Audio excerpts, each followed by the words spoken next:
Hello, I hope you're doing well. Okay,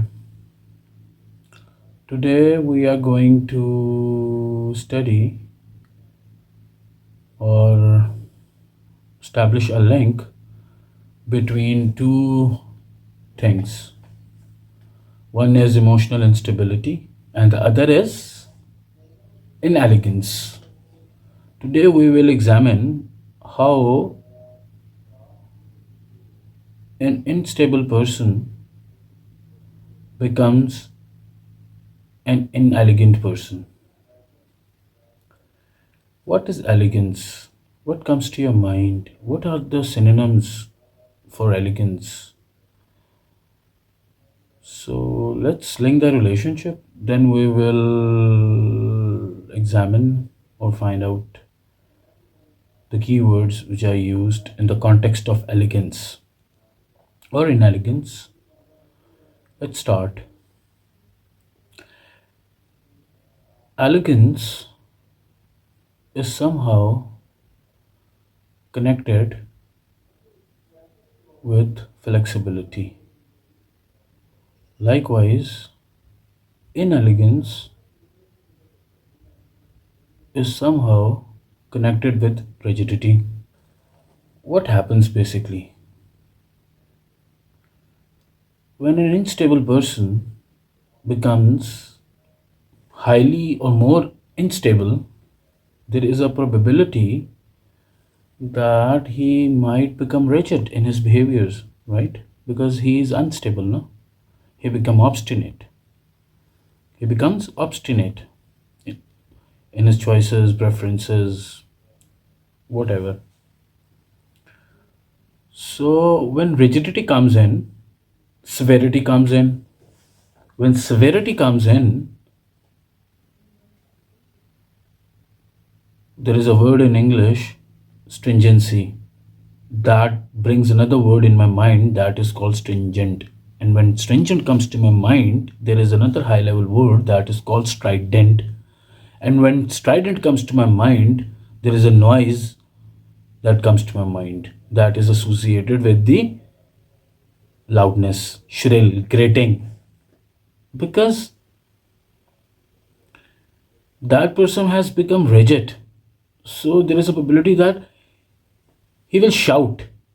He becomes loud. So that loudness, shrillness in his voice makes him inelegant. You see? So inelegance is also referred to as no grace, without grace, graceless. And there is a high level word for English addressing to the word graceless, and that is uncouth. Now flip the coin and see the other side, the opposites of elegance, inelegance. Because if there is an inelegance, there is an elegance as well, which is an opposite of inelegance. So when elegance comes to mind, flexibility comes to our mind. And when flexibility comes to our mind, what comes to our mind? There's so many words that come to my mind. So many. There's a lot of words, synonyms. Starting from pliable, pliant, yielding, wiry, untiring, lithe, supple, variable.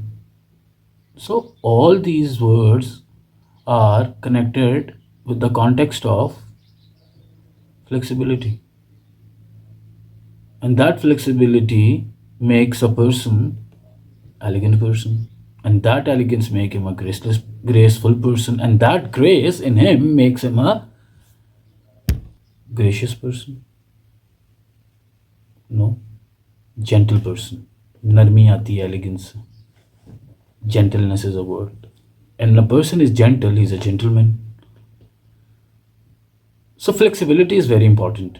That is the reason people say be flexible and tough as well. Be flexible as wire. Flexibility is very important. It is very important for our behaviors, in our attitudes, in our choices, in our methods. Because flexible person is an untiring person. Instead of wasting his time doing things with his methods at his own timings, with his own people or team or a boss, become makes him a rigid person. Because you cannot determine anything, you cannot control every single factor in your life. You need to be flexible, you need to be amenable. And remember one thing, a flexible person is a very weak person. Yes. How? There is a relationship, because flexibility is basically related to the context of having an ability to become adapted to the given circumstances, or having an adapted mind, so that adaptability or variability in his attitude make him a weak person. Because because he is trainable, he is amenable, he is bendable, he is malleable, changeable. That brings weakness. Because, and there is a high word for weak in my mind in this context. And there are five more words for agility, and that is synonyms for agility. That is agility, nimbleness, sinuous, and serpentine. Very important. Thank you very much.